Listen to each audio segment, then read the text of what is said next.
Tout commence toujours de la même manière. Elle ne te regarde pas tel que tu es, mais tel qu'elle imagine que tu pourrais devenir. Tu le ressens dans ses yeux, n'est-ce pas? Ce scintillement d'espoir.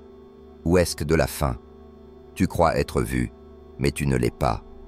Tu es mesuré, évalué, passé au crible comme une toile blanche, prête à recevoir la peinture de son chef-d'œuvre.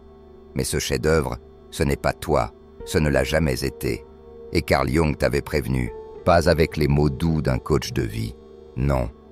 Avec la précision chirurgicale d'un homme qui a passé sa vie à scruter l'abîme psychologique de l'âme humaine.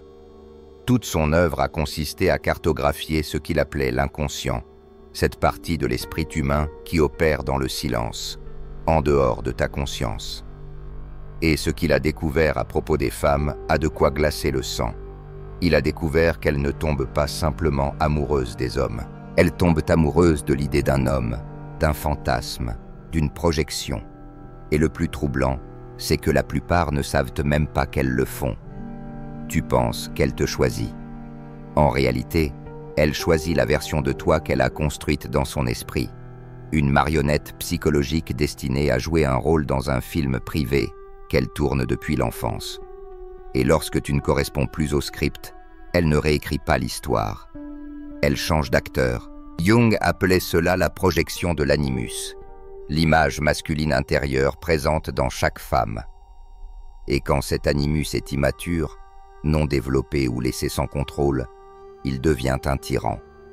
Il devient cette force invisible qui pousse les femmes à poursuivre des hommes dangereux et à rejeter ceux qui sont bons, qui les pousse à argumenter sans raison, dominer sans sagesse, moraliser sans assumer.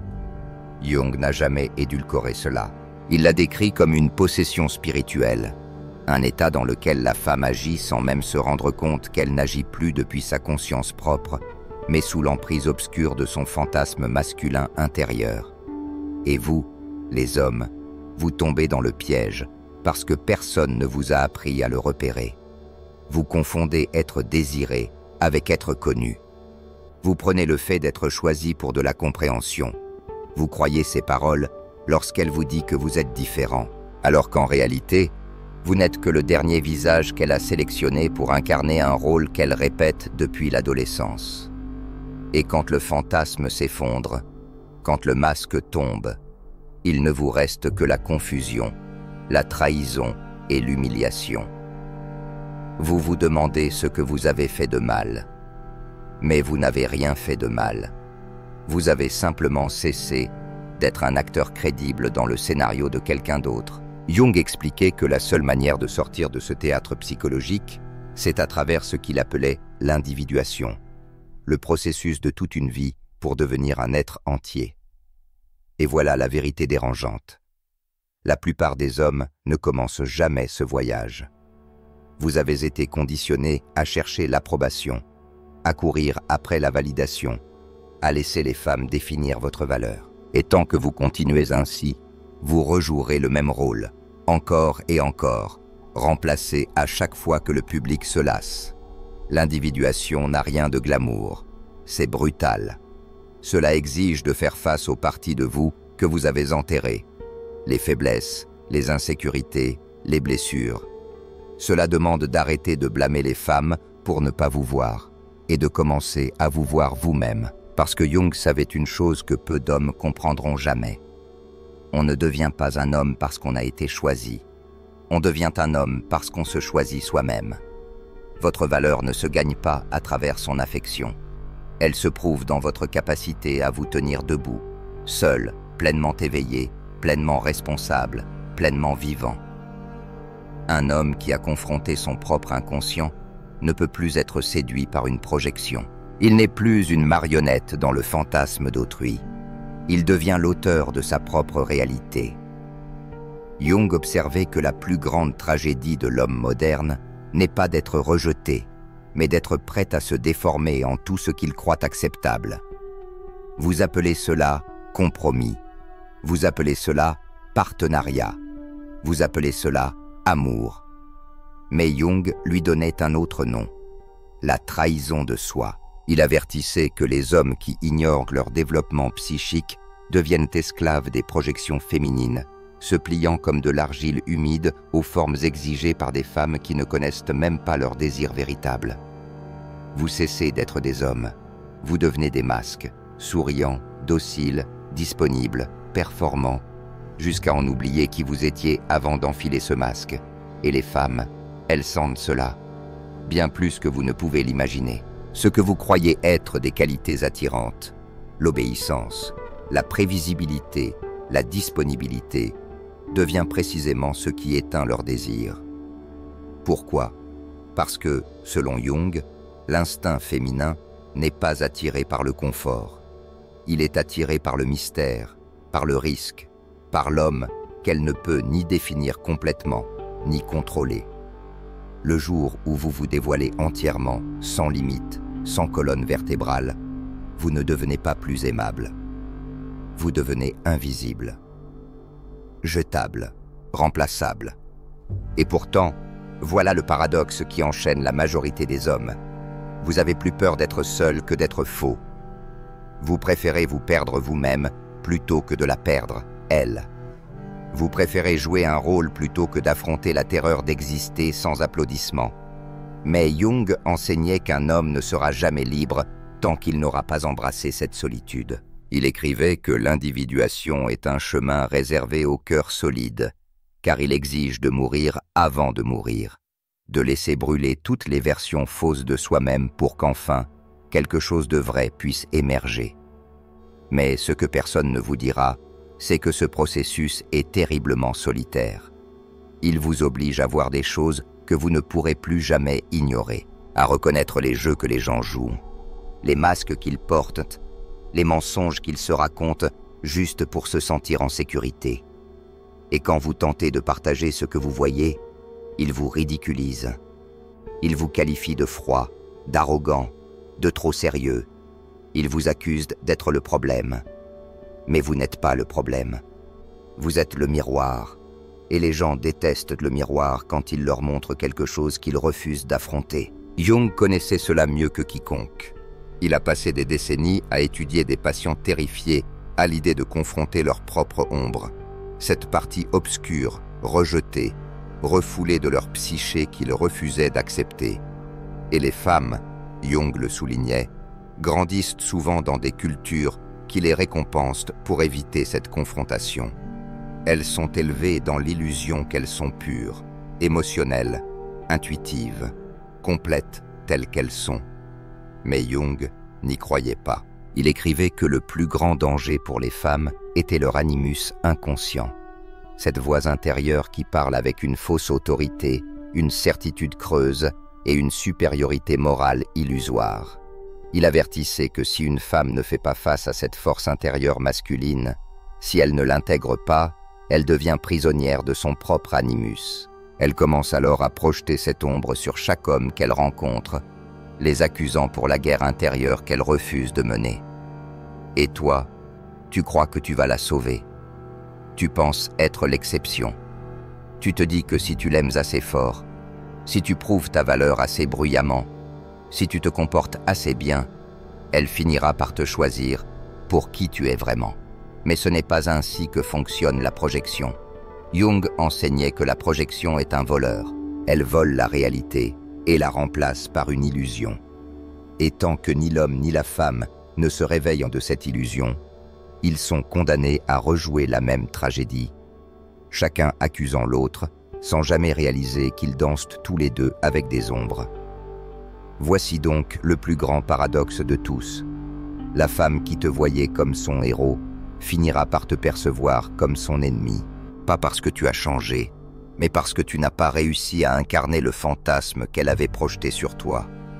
Et elle ne s'en rendra même pas compte. Jung appelait cela une trahison psychologique inévitable quand aucun des deux ne prend la responsabilité de son monde intérieur. Tu ne lui as pas menti, tu ne l'as pas trahi, tu as simplement échoué à jouer un rôle qu'elle ne t'a jamais demandé d'assumer consciemment. Tu n'étais jamais cet homme qu'elle imaginait, et c'est pour cela qu'elle t'en veut. Pas pour tes défauts, mais pour ton incapacité à incarner le mythe silencieux qu'elle avait écrit en secret dans son inconscient. Jung disait un jour « Les gens feront n'importe quoi, aussi absurdes soient-ils, pour éviter d'affronter leur âme. Et nulle part cela n'est plus vrai que dans les relations amoureuses. Hommes et femmes y entrent rarement comme des individus entiers. Ils y pénètrent comme des projections ambulantes, traînant derrière eux des peurs inavouées, des besoins inassouvis, des blessures d'enfance non résolues, et les déposent dans les bras d'un autre qu'ils comprennent à peine. Vous appelez cela de l'amour. Jung appelait cela de la possession. Et comme un homme hypnotisé, tu continues d'entrer dans le piège, pensant que cette fois, ce sera différent. Mais ce ne sera jamais différent tant que tu n'auras pas posé la question la plus terrifiante qu'un homme puisse se poser. Et si j'étais responsable de ce schéma? Tu veux blâmer les femmes, tu veux les traiter de manipulatrices, de trompeuses, de superficielles. Mais Jung te regarderait droit dans les yeux et te demanderait « Et pourquoi t'es-tu laissé choisir par cette femme au départ ?» Vois-tu, l'homme qui refuse de confronter son monde intérieur féminin est condamné à devenir l'esclave de celui de la femme. Tu n'es pas une victime, tu es un volontaire. Tu as choisi de jouer l'imbécile. Tu as choisi d'être l'acteur de son mythe personnel, parce qu'affronter ton propre vide, ton propre manque d'intégrité intérieure, te semblait bien plus effrayant que de jouer un rôle dans le rêve de quelqu'un d'autre. Et c'est à cet instant précis que la majorité d'entre vous cessera d'écouter, parce que c'est là que le confort prend fin et que la responsabilité commence. Jung ne vous offrait pas de solution facile. Il ne vous proposait pas 3 étapes pour devenir un mâle alpha. Il vous laissait une tâche brutale, à vie, la confrontation de soi, s'asseoir seul dans le silence de votre propre esprit, jusqu'à ce que les illusions commencent à se fissurer, jusqu'à ce que la voix dans votre tête, qui vous dit que vous n'êtes rien sans elle, commence à mourir. Et ne vous y trompez pas, cette voix se battra pour survivre. Elle vous dira que vous avez besoin d'elle, que vous êtes incomplet sans elle, qu'aucun homme ne peut vivre sans la validation du féminin. Mais l'œuvre de Jung murmure quelque chose de plus dangereux encore. Elle vous murmure que l'homme capable de se tenir debout sans elle, sans approbation, sans applaudissement, sans avoir besoin d'être désiré, cet homme-là est enfin libre. Libre de la projection, libre de la performance, libre de la tyrannie d'exister selon le scénario de quelqu'un d'autre. Et lorsque vous atteignez ce point, vous ne devenez pas froid ou distant, vous devenez réel, vous devenez enraciné, solide, pleinement vivant dans votre propre peau. Et c'est à ce moment-là, paradoxalement, que les femmes seront le plus attirées par vous. Non pas parce que vous avez besoin d'elles, mais précisément parce que vous n'en avez pas besoin. Et vous sourirez, non pas par cruauté, mais parce que vous avez compris. Vous comprenez qu'elle est elle aussi sur son propre chemin, qu'elle doit affronter son propre animus, qu'elle doit se réveiller de ses propres illusions, et vous ne pouvez pas faire ce travail à sa place. Vous ne pouvez pas la sauver d'elle-même. Vous ne pouvez faire qu'une seule chose, ce que Jung a lui-même fait. Marchez sur votre propre chemin avec une telle intensité, une telle lucidité, que vous devenez un miroir vivant, un miroir qui reflète la vérité à tous ceux qui osent regarder. La plupart détourneront les yeux, mais quelques-uns, rares, très rares, vous remercieront pour cela. Et c'est cela, la différence entre être aimé pour un rôle que l'on joue et être respecté pour l'homme qu'on est devenu. Et quand ce moment arrive, ce moment où tu réalises que tu n'as plus besoin de jouer, quelque chose d'étrange se produit. Tu commences à remarquer l'inconfort chez les autres. Ils le sentent, même s'ils n'arrivent pas à le nommer. Le simple poids de ta présence les déstabilise, car tu ne rentres plus dans les cases rassurantes qu'ils utilisent pour se sentir en sécurité. Jung avait prévenu. L'homme individué n'est pas accueilli par la société. Il est craint, incompris, étiqueté comme distant, prétentieux, inaccessible. Mais la vérité est bien plus menaçante. Tu es devenu intouchable, inachetable, immanipulable, parce que tu vois à travers le jeu. Et voici le retournement le plus ironique de tous. Ceux-là même qui mendiaient autrefois ton attention, ta validation, ton approbation, commenceront à te détester pour ne plus dépendre de la leur. Les femmes, surtout celles encore possédées par le fantasme de l'homme parfait, t'accuseront d'être émotionnellement indisponible. Elles diront que tu es trop dans ta tête, trop analytique, trop détaché. Mais ce qu'elles veulent vraiment dire, c'est qu'elles ne peuvent plus te contrôler. Tu es descendu de la scène. Tu as arrêté de lire leur scénario. Et sans ce scénario, elles ne savent plus quoi faire de toi. Car tu n'es plus un personnage. Tu es un homme. Jung disait en plaisantant que les dieux sont devenus des maladies. Ce que les anciennes cultures appelaient la possession divine. La psychologie moderne l'appelle névrose. Et ne vous y trompez pas, les hommes qui courent après la validation sont les plus malades spirituellement. Tu crois être romantique quand tu dis « je ferai n'importe quoi pour elle » ou « c'est elle, mon tout ». Mais Jung secouerait de la tête et te dirait que ce que tu appelles amour n'est en réalité qu'un refus de porter ton propre esprit. Il est tellement plus facile de projeter ton âme sur une femme, de faire d'elle le réceptacle de ton espoir, de ton sens, de ta mission. Parce que si elle le porte, toi, tu n'as pas à le faire. Mais voici le retournement brutal. Quand elle réalisera qu'elle n'a jamais été conçue pour porter ton âme, elle la lâchera. Elle doit la lâcher. Car aucune femme, aussi aimante soit-elle, ne peut supporter le poids d'un homme qui refuse de se tenir lui-même. Et quand elle la lâchera, tu te sentiras trahi. Mais tu ne devrais pas. Tu devrais la remercier. Parce que dans ce moment où l'illusion s'effondre, tu fais enfin face à la vérité. Le travail de devenir un homme n'a jamais été le sien. Il a toujours été le tien. Et dans cet instant cru, sans masque, tu as deux choix. Tu peux la blâmer. Tu peux devenir amer. Tu peux rejoindre le cœur enragé des hommes qui pointent les femmes du doigt, les rabaissent, les rejettent comme des lâches qui n'ont jamais osé affronter leur propre vide. Ou bien, tu peux faire ce que Jung aurait exigé de toi, te tourner vers l'intérieur. Commencer le travail, solitaire, terrifiant, libérateur, de l'individuation. De devenir entier, sans avoir besoin que quelqu'un d'autre te complète. Parce que la vérité, c'est que cette femme que tu recherches là-dehors, elle est le reflet de la partie de toi-même que tu as abandonnée.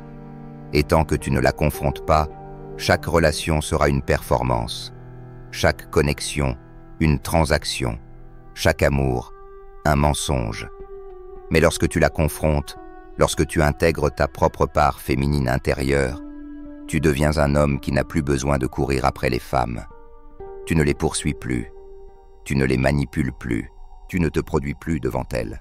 Tu restes immobile, ancré, pleinement toi-même, et à partir de cet état, quelque chose de miraculeux se produit. Tu n'attires plus les femmes qui veulent un personnage. Tu attires celles qui veulent la vérité. Et tu sauras quand cela arrivera. Parce qu'elle ne te demandera pas de jouer un rôle. Elle n'essaiera pas de réécrire ton scénario. Elle ne tombera pas amoureuse d'un fantasme. Elle se tiendra devant toi, nue de toute illusion, pas comme une déesse réclamant l'adoration, mais comme un être humain, prêt à marcher à tes côtés. Pas de masque. Pas de projection, pas de jeu. Et quand tu la rencontreras, la vraie elle, pas l'image, tu verras instantanément la différence. Elle ne te bombardera pas de grandes déclarations, elle ne te traitera pas comme la pièce manquante de son puzzle, elle ne t'ensorcellera pas avec le langage de la complétude, car elle ne cherche pas à être complétée. Elle ne cherche pas à être sauvée, elle a fait le travail. Elle a rencontré sa propre ombre. Elle a confronté son animus, elle a brûlé ses illusions. Et c'est pour cela qu'elle ne te demandera pas de te produire. Elle ne te demandera pas de porter son âme. Elle se tiendra là, entière en elle-même, te regardant droit dans les yeux, non pas comme un homme qu'elle veut façonner, mais comme un homme qu'elle est enfin prête à rencontrer. Et dans cette rencontre, il n'y a ni désespoir, ni dépendance, ni représentation. Il n'y a que la vérité. Et cette vérité, Jung l'enseignait, est la forme d'amour la plus rare et la plus dangereuse qui soit, celle qui ne demande rien, mais offre tout, parce qu'elle ne naît pas du besoin. Elle naît de la liberté.